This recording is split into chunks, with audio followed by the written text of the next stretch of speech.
fines de la Edad Media surge en la zona de Sajonia un grupo de mujeres que se llamaban veiginas. Tenían unas características particulares.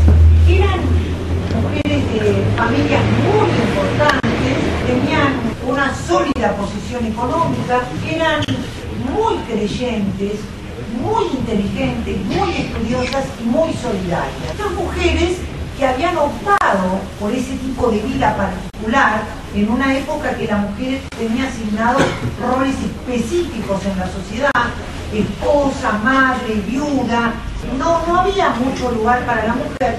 Estas veiginas se destacan, se reúnen en las casas de algunas de ellas, se dedican a estudiar las escrituras, son muy cultas, muy preparadas y a desarrollar una tarea de evangelización y además ayudar a los enfermos, llevarle alimento a los que lo necesitaban. Eran verdaderas mujeres del Evangelio y mujeres de la Iglesia, pero no tenían ninguna connotación, es decir, no pertenecían a una congregación religiosa. Hoy podríamos decir que eran un grupo de laicas que optaban por ese carisma de vida. ¿Qué ocurre? En el siglo XVI es la época del cisma protestante, la época en que se rompe esa unidad de fe.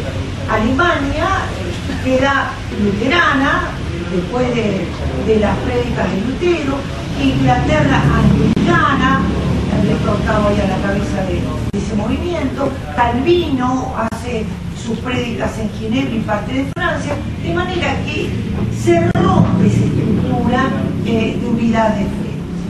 Entonces, la Iglesia después de unos años reacciona con el Concilio de Trento en el año 1545, y para lo que se estaba peleando en ese momento, las veiginas no eran figuras que a la Iglesia le interesara, porque eran mujeres, entre comillas, sueltas, que no obedecían a ningún obispo, que conversaban, actuaban como en nombre de Dios, pero en una forma muy independiente.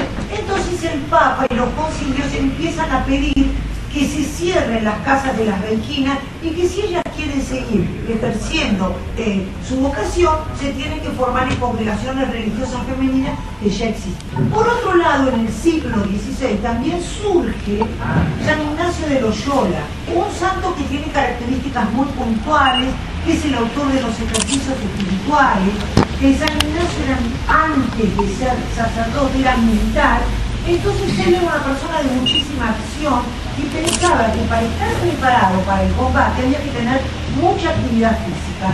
Entonces cuando él se convierte en una forma distinta, aunque siempre fue creyente, más comprometido, él consideró que para tener el alma en condiciones, la autoridad del Papa. Entonces, ese cuarto voto de los jesuitas los convirtió ya en una congregación diferente. Además ellos tenían una costumbre, no estaba escrito en su reglamento, pero entraban a la compañía de Jesús las personas que ya tenían un título, o sea, que eran ingenieros, naturistas, médicos. Por eso es que en esta congregación había gente muy intelectualmente conectada con la época que le tocó vivir. Dentro de los jesuitas se mantuvo un poco esa modalidad de que el jesuita era una persona muy capacitada. Por eso cuando comienza la conquista y colonización de América, los reyes de España le dan un lugar de privilegio a los jesuitas. Fíjense, ellos que eran tan de respaldar la figura del Papa, no le hicieron caso con esto de las veiginas y las beatas. Que el Papa no quería más que haya beatas, ni que haya ninguna congregación que las amparara como laicas colaboradoras. Sin embargo, los jesuitas en América abren casas, conventos, iglesias y ponen beaterios. ¿Quiénes venían estos beaterios? Venían mujeres parecidas a las veiginas, de buena posición económica, que como laicas ayudaban a los jesuitas en todo lo que era la evangelización. Es así como los jesuitas en Santiago del Estero tenían casa de ejercicio, beaterio, iglesia. Y allí comienza la historia de María Antonia. María Antonia de Paz y Figueroa nace en 1730 en Santiago del Estero. Y a partir de que ella tenía más o menos 15 años, compromete su vida con un voto privado y se convierte en una beata jesuítica. Es la beata María Antonia del Señor San José. María Antonia trabaja con los jesuitas, los acompaña en el peregrinar, pero ¿qué ocurre? En el año 1767 los expulsan a los jesuitas de todo el territorio de América. En esa época María Antonia tenía 37 años. Fíjense, para el siglo XVIII ya era toda una vida, porque la gente a los 40, 45, 50 ya es como que era muy anciana y se preparaba para el matrimonio. María Antonia siente que su vida se parte en dos, porque lo que el objetivo de su vida, que era evangelizar al lado de los jesuitas, no lo puede hacer más. Acompañada con unas beatas santiagueñas, sigue predicando, sigue yendo a las encomiendas de indios, pero ve que falta el fermento que traían los ejercicios espirituales. Entonces deciden ir a ver al obispo, van caminando, peregrinando con este grupito de beatas, hasta Jujuy, donde estaba la sede del obispado más cercano, y le plantea esto al obispo, que ve cómo hay un vacío, porque las casas que eran de los jesuitas están ocupadas para otros menesteres, para los huérfanos, concede la licencia, o sea, la reconoce como beata jesuítica, la acepta y le dice que puede predicar, volver a organizar los ejercicios espirituales, aunque colocando en el lugar de los jesuitas a otros religiosos de otras congregaciones o de clero secular. Es así como empieza, 7 años después de la expulsión de los jesuitas, el peregrinar de María Antonia por todo el territorio. Y ella va, ustedes van a ver en el primer salón ahora cuando pasen, vestida con un hábito negro. No era monja, no era religiosa, pero lo hace como algo testimonial. Lleva la cruz alta que llevaban los jesuitas para predicar. Colgado del cuello lleva una imagen que acá se conserva en la capilla chica, que es una cruz de piedra con un niñito Jesús trabajado, el libro de los ejercicios, la cruz alta y la imagen de Nuestra Señora de los Dolores, que ustedes la van a ver cuando pasen por la celda 8.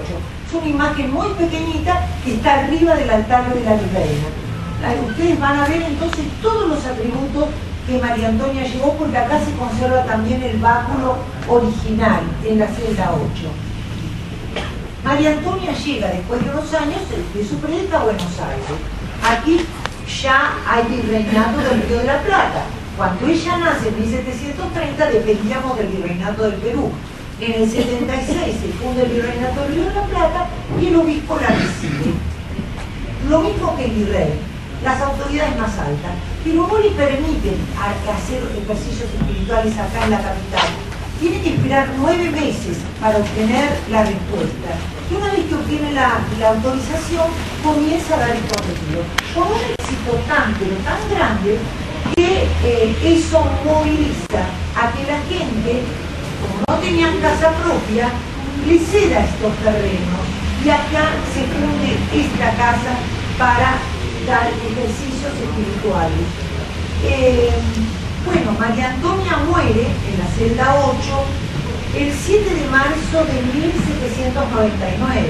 Ustedes van a visitar la celda 8, que es la única que tiene el piso original de la casa, porque estos pisos han sido remodelados. Los muros sí son los originales, las puertas, los herrajes, muchos techos han debido ser reconstruidos con la madera original, pero lo cierto es que acá se abre esta casa para la población de Buenos Aires a fines del siglo XVIII. María Antonia muere antes de iniciarse el nuevo siglo, en el año 99. Pero ya cuando ella muere tiene fama de santidad. Todos creen que ha muerto una santa. Con la humildad que la caracterizó siempre, pidió ser enterrada en la iglesia de la Piedad, porque en esa época se enterraba en las iglesias. también en los conventos y en los monasterios. En el año 1821 Rivadavia lo prohibió. Ella murió unos años antes, 22 años antes, pero es enterrada en el Campo Santo de la Piedad. Y si ustedes tienen devoción por María Antonia o quieren visitar su tumba, lo pueden hacer en la Iglesia de la Piedad, que está abierta al público todos los días. Entrando a la derecha hay un hermoso mausoleo de mármol que el pueblo de Buenos Aires le construyó cuando en el año 1905 se presentó ante Roma por primera vez su causa de beatificación. María Antonia, su vida y su obra está siendo analizada y reconocida. En el año 2010 el Papa Benedicto XVI ya la proclamó venerable.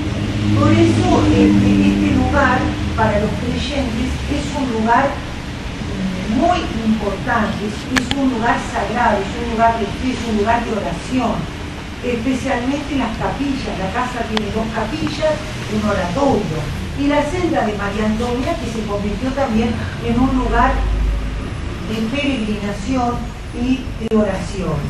Ahí ustedes van a poder vivenciar una de las grandes obras de María Antonia, que fue el haber logrado por primera vez en el mundo que se hagan ejercicios espirituales mezclando las clases sociales.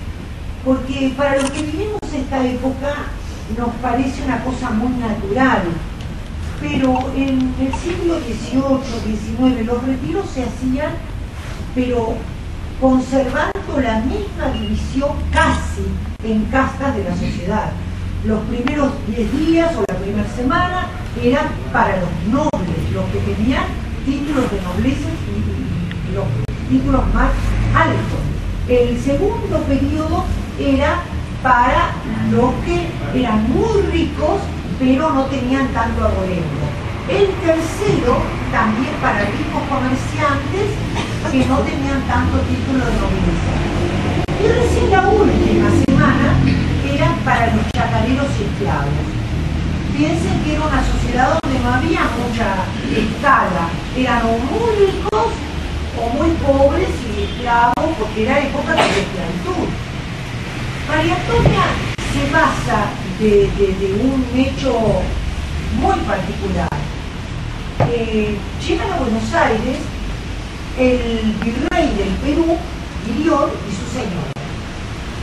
Tienen que marchar a España, el camino para ir a España era por el puerto de Buenos Aires, porque serán sometidos a juicio de residencia. Pero la angustia que tenía este matrimonio es que había trascendido que el virrey había usado plata del Estado para uso personal. Eso se llama malversación de fondos. En esa época, una vergüenza, era una cosa tan terrible que esa gente no podía vivir, no podía ni respirar, porque decía, ¿qué apellido le vamos a dejar a nuestros hijos, a nuestros descendientes? Sabían lo que se esperaba en España, por eso. Había cometido ese crimen. La virreina estaba tan angustiada que le hablan de María Antonia, le dicen, bueno, en la casa de ejercicios hay una mujer que es una santa, que escucha, que pronostica, porque también decían que ella vislumbraba cosas que iban a suceder. Bueno, lo cierto es que la virreina vino acá, le vamos a decir, le cuenta a María Antonia lo que le pasa, y María Antonia después de escucharla le dice, quédese tranquila, porque ustedes son inocentes, y en España les van a reconocer esa inocencia. Y esta mujer se sintió tranquilo también, que le dice, bueno, yo tengo que hacer ejercicios espirituales ya, ahora. Y María Antonia dice, bueno,